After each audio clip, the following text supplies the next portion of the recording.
What is Architecture Studio? I often get these questions from parents and students that are looking to study architecture. So I want to dive in and let you know what is Architecture Studio, what to expect, and what it even looks like. So I just got back from my 10-year reunion at Kent State University, and it was great to get together with fellow classmates from our undergraduate degree. We even got a tour of the newer architecture building, so we didn't personally go through our architecture education within this building, but we were able to see what students are doing now versus what we did back then.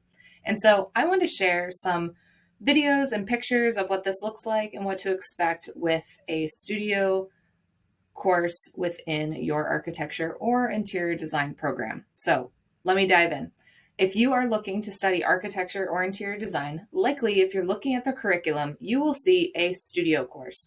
They're likely labeled because you will have a studio course every semester throughout your entire architecture or interior design education. And that includes undergrad and master's. Now, each semester will generally have a theme for all the students, and everybody in your class does get split into groups, and those groups are run by professors. So a lot like selecting a particular person for English class, it's very much the same thing, but there's a little bit more of a commonality in theme and opportunity to cross-collaborate with different professors. The professors may have 10 to 15 students. It really depends on the year, how many professors are available, and what your particular school's curriculum allows. Now, within this environment, you're typically within an architecture building or an architecture studio location on campus. And in these spaces, you generally have very large flat tables that we can adapt to use for our different needs. They historically are more higher tables, and you'll have a high top chair. Oftentimes, students will buy their own chair. I know I bought my own and bike locked it to my desk because you do get a dedicated desk. This is your spot to work. It's a lot like if you had a dedicated workstation in the library and being able to work there rather than in your dorm room all the time, which can be a little bit claustrophobic depending on the options available at your university. And so this studio space, because you have a desk, you are grouped together with your class per professor. But you will likely be in one big open spot for your entire year. So even if your friends are in another professor's studio, they're probably still within earshot because you can still collaborate with them, work next to them, and move around within the studio space. Your curriculum and course themselves, it'll change and adapt. And like I said, you have a theme. So generally in the start of your architecture education, it tends to be a little bit more abstract because it wants you to think outside the box and not be so critical on trying to create a house or a particular building. Architecture education is really more about theory and getting to pull you into a different frame of mind to be able to see things differently within our built environment, shapes, forms, voids, and so on. So oftentimes, most programs will do some sort of like cube project where you'll extrapolate it out and start playing with voids, shapes, different planes to get everything rolling. Some programs still do hand sketching. I wish more of them did to start out your career, but oftentimes you may be jumping right into digital. So be really particular with a program's computing requirements and don't take those lightly. And if you need help, there's oftentimes different tuition reimbursement or scholarships associated with technology within the university. So reach out to particular programs to see what you can get and always strive to get the best thing you can because we do use very intensive programs for technology and you don't want to let it lag or slow you down. You want to be able to iterate quickly and move through the different programs. So as you go through the videos I'll put up on one side is you'll start to see there's different monitor screens. Some students have laptops. As you move further in your career, oftentimes we'll have full-blown desktops. I know we had a student in my year actually build a lot of desktops for students. So it helped be a small business for him, and we got to get it at a cheaper rate because he was building it rather than us just buying it straight. And what's something interesting I noticed with the current age of students So a lot of them have their own mini 3D printers on their desks, which is amazing to me. And I wish I had that whenever I was going through Studio, just so I could rapid iterate and build new things, because we do build a lot of models as well as using things digitally and going through different programs that way. I will preface a lot of these videos I have.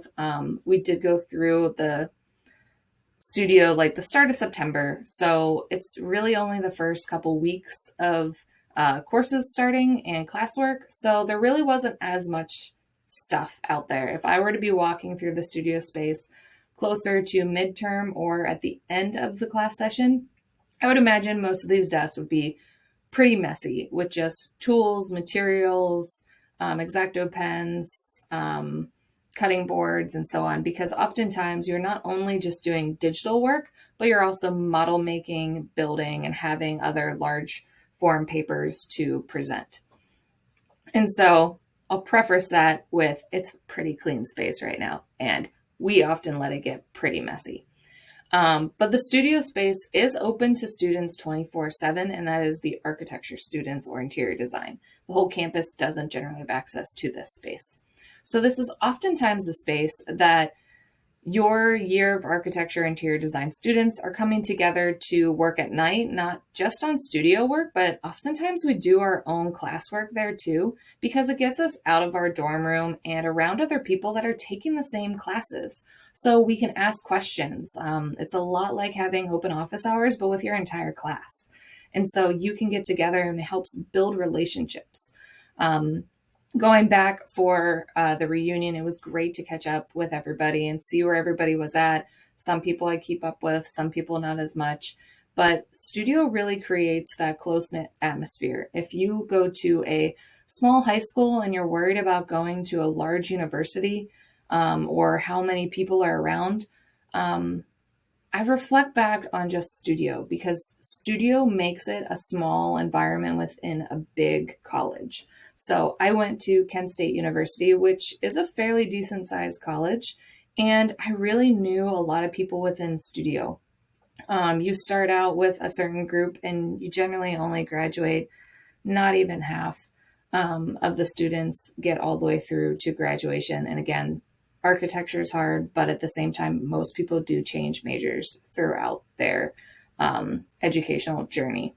So if you're worried about going to those really big schools, Penn State, Ohio State, Oregon, studio will bring it down for you and bring it down to a level that could be more manageable and comfortable, and you can build those friendships without having to get involved in a bunch of organizations. So if you're not really a big fraternity sorority person or worried about having to really put yourself out there, these are just natural environments that you're going to grow and build friendships, a lot like what you have done through elementary, middle school, and high school levels. So it does create that tight-knit community as well. So diving into the studio itself, generally your studio courses are 3 times a week. It will be more credit hours, oftentimes 6 or 8 credits, depending on your course schedule.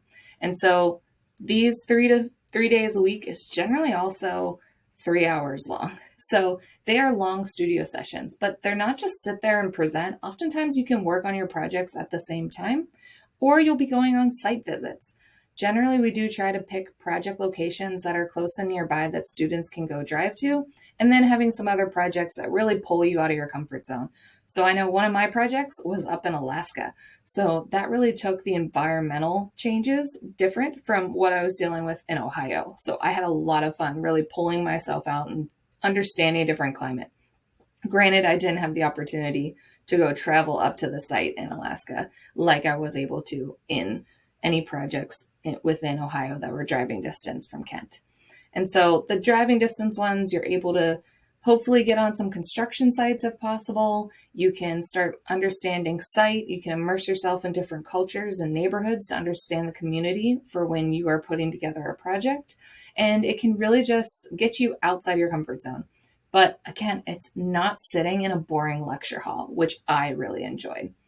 And then the other times, if you're not running around and working on other things outside of the actual studio environment, when you're within studio, you often are working on your project and having what are called desk crits. So the professor comes around and gives you a critique on what you've put together so far, and it's to really give you some honest feedback. They tend to be pretty harsh on some of their feedback, but it's meant for you to learn to not get too attached to anything. It's an iterative process of design, and everybody has their own preferences. There is no right answer.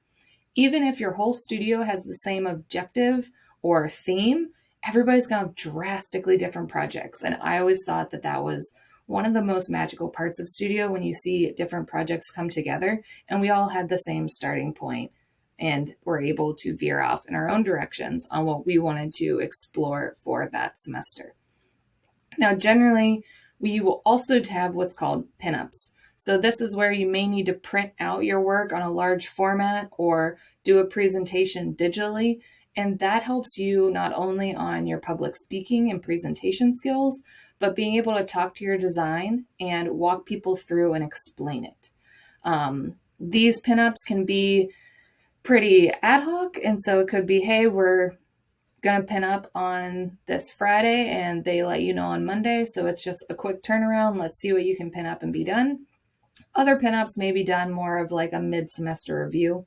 There are no tests or quizzes in studio.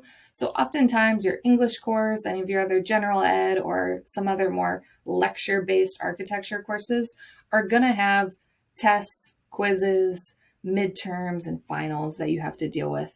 Studio isn't that way. There isn't a test you have to pass in terms of writing down A, B, C, D in terms of a letter or written. Everything is built upon the project itself. So each semester you may need to just have more drafting work done, or more digital in a model.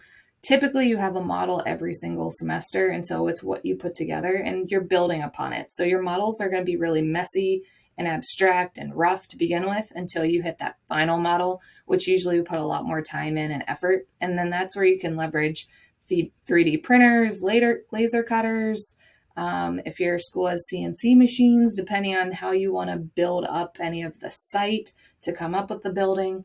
And I've got a few models in the video from me walking through Kent State. So you can kind of see what some final models look like. And it is amazing what you can learn from each other on how to do different things with your craft. And so it's that final pinup is what we call a jury. And so when you come together for a jury, they're bringing together generally architects from the local community to come in and give you a more formal crit. And some of these can be pretty harsh to get through, but it's about learning from them and getting honest feedback. So don't take them too seriously. Try to just sit back, relax. Again, this education is the fun part, and I'll go into all the different concepts of a jury, what it looks like, and other pictures in future videos. But that jury is pretty much your final exam. So it's getting together everything. You'll never be able to finish everything. So it's about finding what you need to present your design concept to the jury and be able to tell a story with it. And so oftentimes architects can be classified as storytellers. And that is what we mean. We are able to talk about our designs in a way that is more about telling a story of either how somebody moves through the space, or how a concept moved from an abstract leaf into the facade, into the actual building itself, and how it incorporates. So each studio, you'll learn your own little way, and the professors will help teach you along the way on problem solving, general themes, concepts, diagramming, how to speak to something, and ask them questions along the way. So I hope this video and explanation helps you understand what studio is, what to expect, and what happens along the way. And there always can be little things that happen that are a little bit different than that, but that's the general expectation. So I hope you guys enjoyed this video. Please, if you have a moment, I would love for you to subscribe to our channel, hoping to build up so then I can do some live chats with other architects on YouTube so you can see what we do is so faceted and so different that you can really sculpt your own career path along the way. And if you have any additional questions, leave a comment below. I do read through every comment because I'm always looking for what questions you have that I can help explain on this channel in a pretty quick format. So leave a comment below, or even if you like this video, I'd really appreciate hearing your feedback. So hope you guys enjoyed this video on learning what is Studio.